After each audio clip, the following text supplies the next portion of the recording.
What are literary motifs in books? Imagine reading a story and noticing certain images, ideas, or symbols popping up again and again. These repeating elements are what we call literary motifs. They are like little clues that authors use to add layers to their stories. And like themes, which are the main messages or ideas of a book, motifs are specific details that keep appearing to support those ideas. Think of motifs as patterns woven into the story that help deepen your understanding. Motifs can take many forms. They might be objects like a typewriter or a green light, natural elements such as fire or ice, colors, sounds, or even actions and words. What makes a motif stand out is its repetition. If a symbol appears only once, it's just a symbol. But if it keeps coming back, it becomes a motif. For example, in the story Jane Eyre, fire appears many times. Sometimes it shows warmth and comfort, other times it signals destruction. This pattern helps show the tension between passion and control in Jane's life.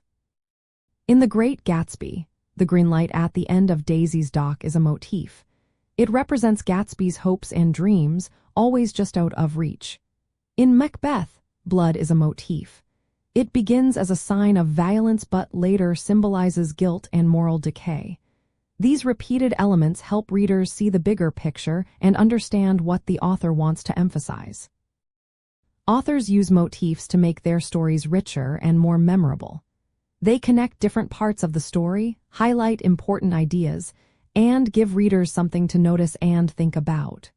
When you spot a motif, you're catching a clue about what the author wants you to pay attention to. For book lovers, noticing motifs can make reading more fun. It's like a game to find these patterns and see how they build the story's meaning.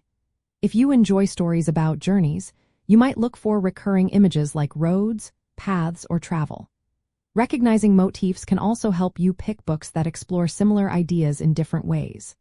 For example, if you like stories about hope or struggle, you can find books where those motifs appear again and again.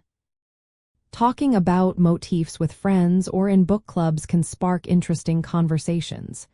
You might ask, did you notice the recurring symbols? Or how did the author use repetition to build meaning?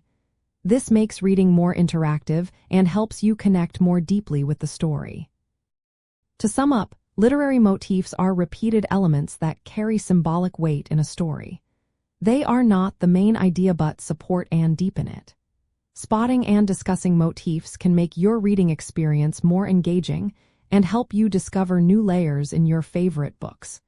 Paying attention to motifs is a simple way to get more out of every story you read.